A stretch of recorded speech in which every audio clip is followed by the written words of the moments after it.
कहते हैं जब दो या दो से अधिक पदों के मेल से एक नवीन शब्द की रचना की जाती है तो उसे हम समास कहते हैं। हम देखते हैं आपका अगला समास द्विगु समास। द्विगु समास, द्विगु समास, द्विगु समास में क्या होगा, ध्यान दीजिए। इसका प्रथम पद जो है वो संख्यावाची होता है।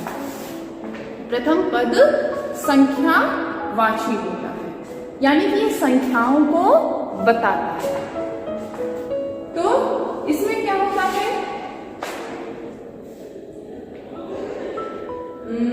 पहला पद संख्यावाची और दूसरा पद समूह का बोध कराता है। जैसे हम कहेंगे चौपाया, चौपाया, चौ यानी चार, चार,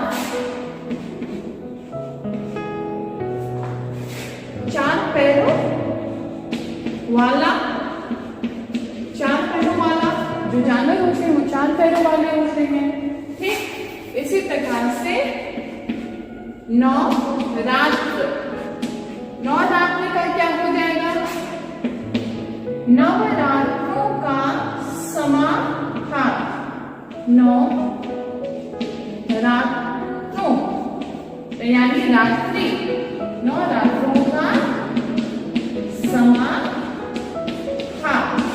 ध्यान दीजिए पहला पद जो है वह क्या होगा, वह संख्यावाची होगा।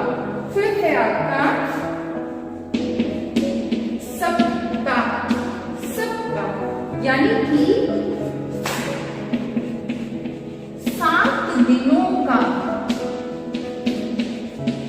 7 दिनों का समाहार, समाहार।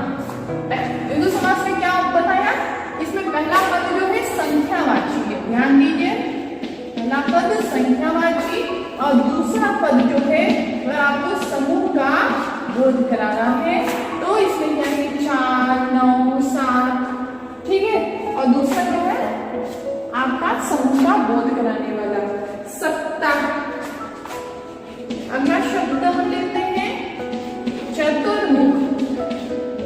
चतुर्मुख यानी कि इसका जब विग्रह करेंगे तो 4 मुखों का समाहार, 4 मुखों का समाहार।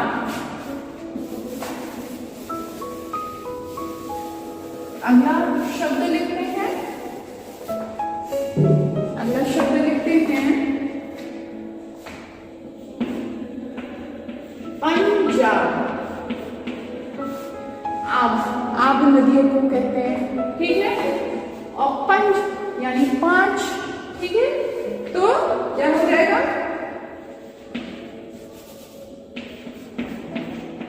5 आबों का, 5 आबों का समूह, 5 आबों का समूह। फिर है दोपहर, दोपहर इसका विग्रह करेंगे दोपहरों, पहर यानी समय, दोपहरों का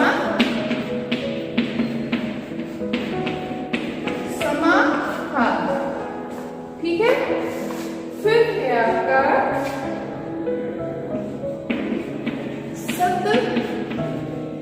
सही, सब सही लिखेंगे। इसका अक्सर करके पूछा जाता है परीक्षा में, सत सही, 700, 700 दोहों का, 700 दोहों का समाहार, ठीक। फिर अगला शब्द लिखते हैं, देखिए आप 2, 5, 7 यानी 7, 7 सही यानी 100, ठीक है। फिर हम क्या लिख रहे थे, त्रिभुवन,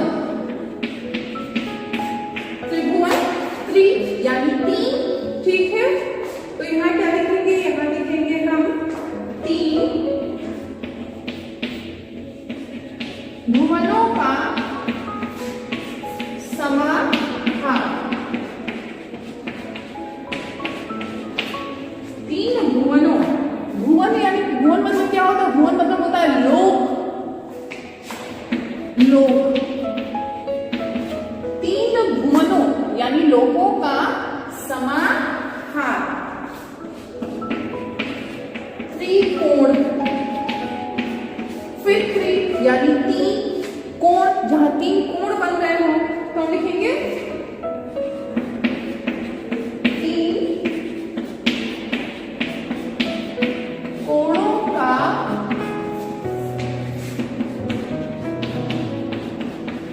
समाहार। ये क्या है आपका? ये है आपका द्विगु समास। द्विगु समास के दिए हुए हैं आपके कुछ उदाहरण, तो समझ में आया कि द्विगु समास में क्या होता है। द्विगु समास का पहला पद जो है वो संख्यावाची होता है और दूसरा पद जो है वह आपका किसी समूह का द्योतक होता है। ठीक है, अब आइए हम करते हैं अगला समास, द्वंद्व समास। द्वंद्व समास में क्या होता है? द्वंद्व समास में क्या होता है?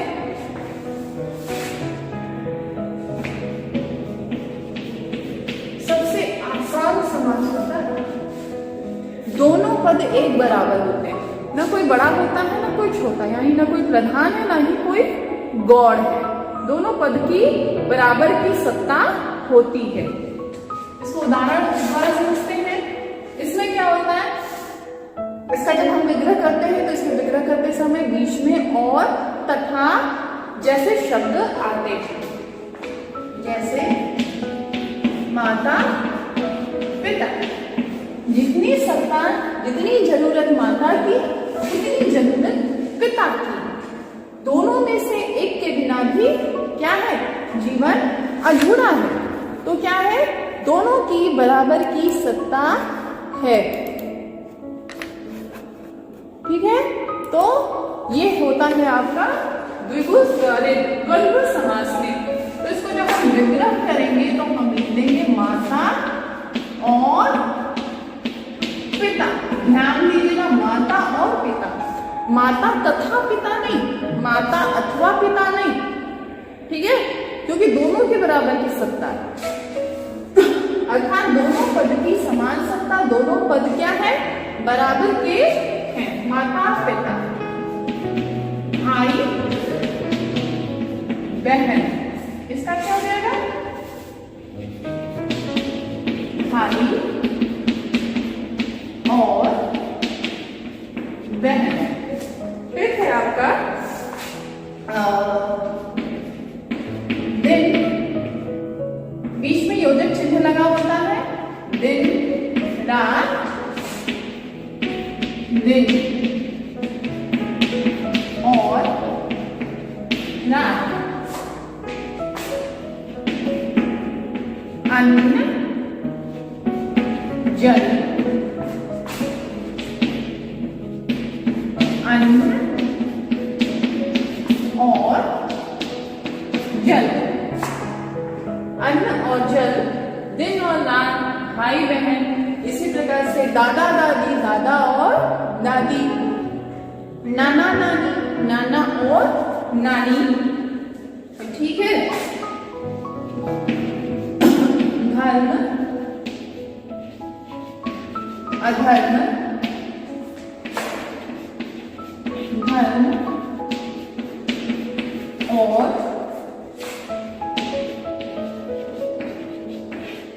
अधर्म नहीं, यहां पे क्या होगा, धर्म और अधर्म नहीं होगा, यहां होगा धर्म या अधर्म। दोनों में से कोई एक ही होगा, या तो धर्म की सत्ता होगी या तो अधर्म की सत्ता होगी। तो धर्म या अधर्म। तो इस प्रकार से हम देख रहे हैं कि द्वंद्व समास में दोनों पदों की क्या चल रही है, दोनों पद एक समान है, ना कोई बड़ा है और न ही कोई छोटा है। स्त्री पुरुष, इसका जब हम विग्रह करेंगे तो क्या हो जाएगा, इसका विग्रह करेंगे तो स्त्री और पुरुष। ठीक, स्त्री और पुरुष, राम लक्ष्मण राम और लक्ष्मण रुपया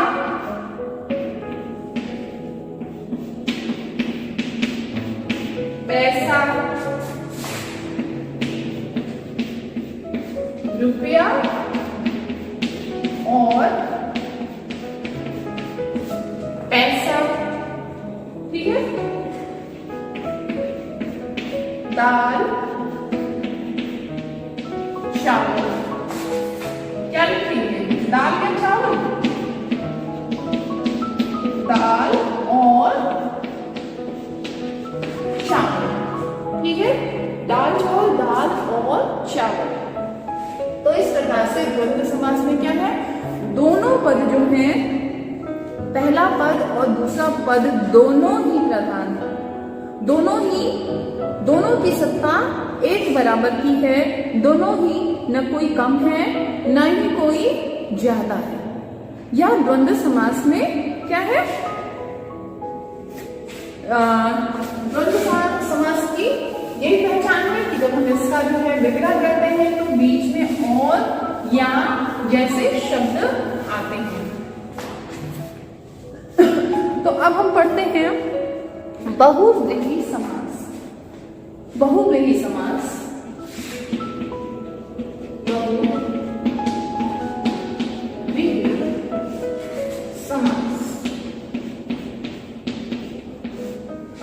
बहुव्रीहि समास।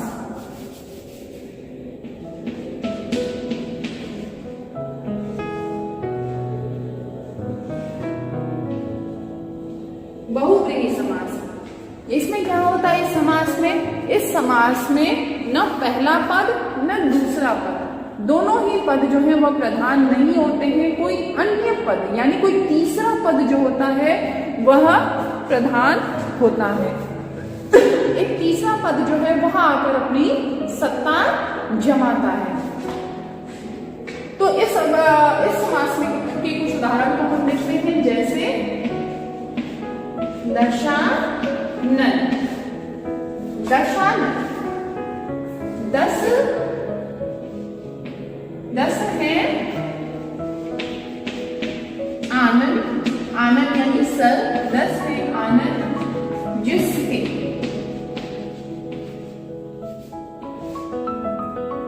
अर्थात बहुव्रीहि समास में हम अर्थात शब्द जरूर लिखते हैं। अर्थात राम, 10 है आनंद जिसके, अर्थात रावण।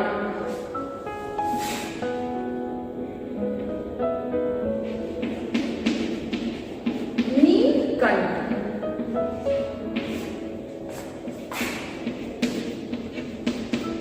नीला है कंठ जिसका,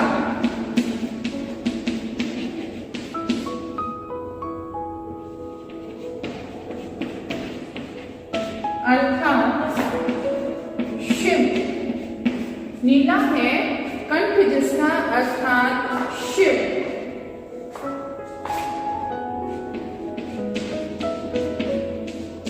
विषधर,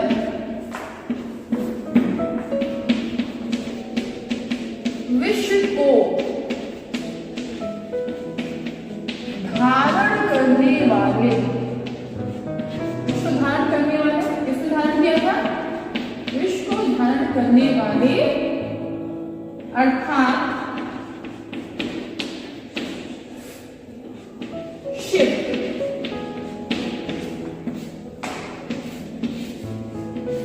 ध्यान दीजिए, जब हम बहुव्रीहि समास को पढ़ते हैं तो इसमें क्या है, इसमें हमको कर्मधारय समास भी मिलता है, यानी कि आनंद।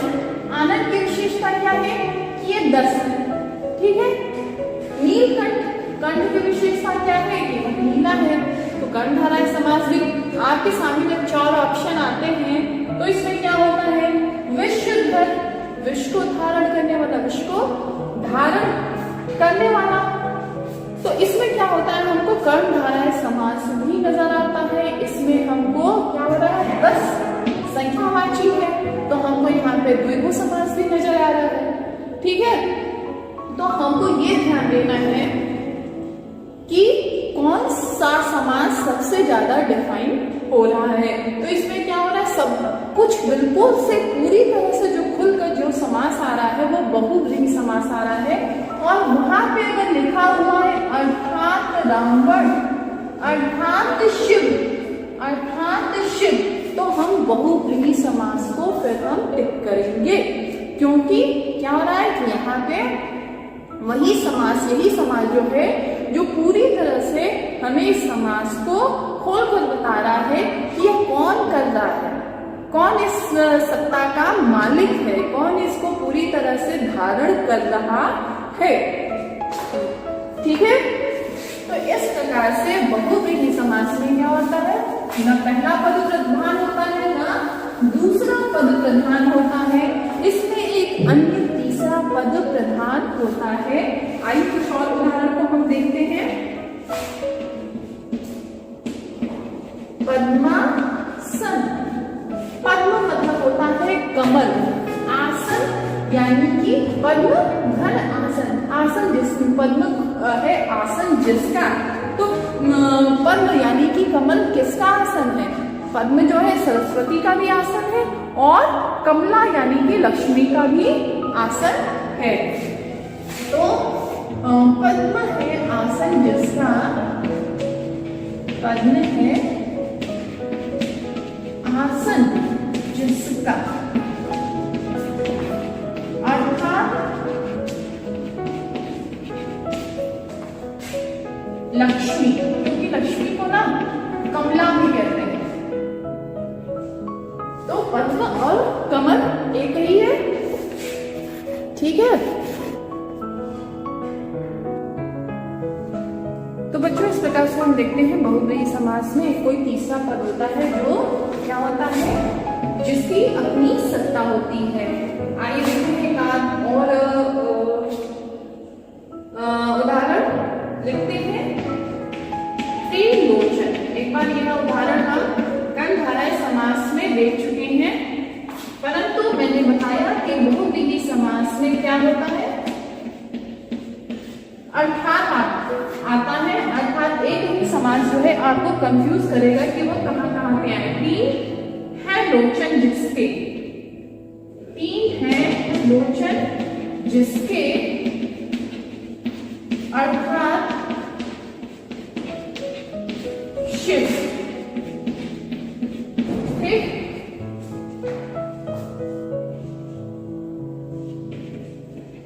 अंशुमाली, अंशुमाली का क्या हो जाएगा, अंशु है माला जिसकी, अंशु किसको कहते हैं, अंशु कहते हैं किरणों को। अंशु तो किरणें किसकी है, सूर्य की, तो अंशु है माला जिसकी, अर्थात